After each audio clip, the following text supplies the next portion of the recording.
Bonjour, ici Lolo du 451 et en fait dans cette vidéo je vais vous faire voir comment rendre votre iPad en fait ou votre iPhone, votre iPod Touch, mais en particulier l'iPad 2 en fait simplement qui n'a pas de jailbreak pour les firmware au-dessus du 4.3 pardon.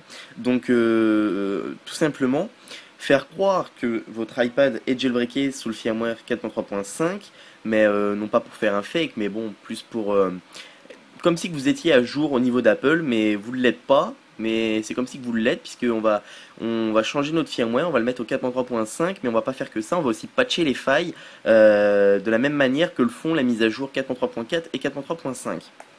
Alors, dans un premier temps, vous allez vous rendre dans Cydia, puis vous allez installer la source de jailbreak de vie. Si c'est pas fait, c'est la source qui se trouve dans le lien en haut. Alors, dans un premier temps, on va télécharger en fait l'application PDF Patcher 2, donc qui est très important. PDF Patcher 2, il est là, donc il est aussi disponible sur la source de Big Boss.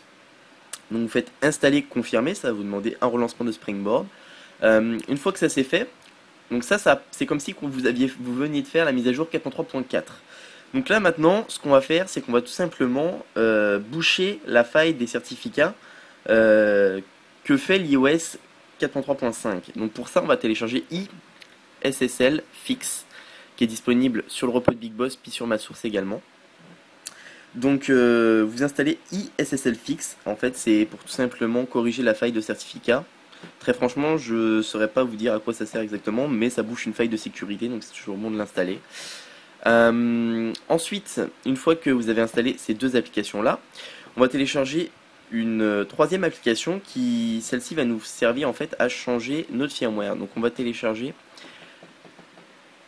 FW Changer. Donc vous téléchargez Firmware Changer, ça s'écrit FW CHANGER. C'est une application qui a été développée par Philippe97, le développeur de l'application SIA puis de plein d'autres applications. Donc vous faites installer, confirmer cette application là encore une fois. Elle est en version 1.2. Voilà. Une fois que vous l'avez installé, ça ne va pas vous demander de relancement de Springboard. Vous allez avoir un nouvel icône sur votre Springboard qui va être celui-ci. Donc on va tout simplement lancer l'application. Et l'application, elle se présente comme ceci. Donc la première fois que vous l'ouvrez, il y a un pop-up qui va apparaître. Ça vous dit comme quoi que Philippe97 n'est pas responsable de ce qui peut arriver à votre appareil, etc. Simplement, pourquoi il dit ça? Parce que si vous mettez le firmware 2.1 sur un iPad 2, vous êtes sûr que votre iPad 2 il est cuit et vous êtes bon à le mettre en DFU et à la restaurer.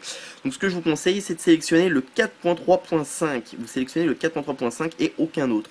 Vous restez raisonnable en fait dans les firmware. Vous pouvez, je sais pas moi, rester du 4.0 au 5.0 bêta. Mais alors après, si vous mettez les 5.0 là que vous voyez ici, vous faites croire que vous êtes au firmware 5.0, il y a des applications Cydia que vous n'allez pas pouvoir télécharger. Donc moi je vous conseille de rester au 4.3.5 tout simplement. Donc vous mettez 4.3.5, là vous allez avoir aucun bug, tout va fonctionner, toutes les applications vous allez pouvoir les installer, etc.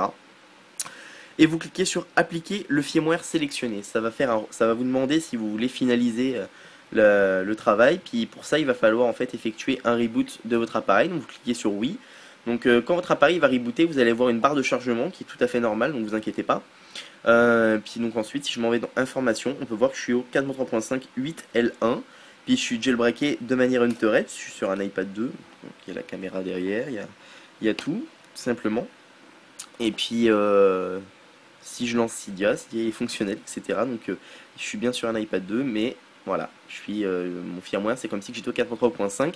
Et là en fait, avec le travail que je viens de faire, je viens donc de patcher en fait mon iPad comme si j'avais fait la mise à jour 4.3.4 et 4.3.5. Donc vous pouvez le faire sur les iPhones, sur les iPod Touch, puis sur les iPads également. Moi personnellement je l'ai pas fait sur mon iPod Touch 4G, mais je l'ai fait sur mon iPhone 4 aussi également. Donc voilà. Donc c'est ça, c'était Lolo du 451 pour vous faire voir comment faire les mises à jour 4.3.4 et 4.3.5 sans passer par Apple finalement. Donc je vous remercie de m'avoir suivi. N'oubliez pas de cliquer sur s'abonner en haut, ce qui vous permettra de recevoir toutes les prochaines vidéos que je vais faire pour les iPhone, iPod Touch et iPad. Visitez également mon site internet jailbreakdavis.com.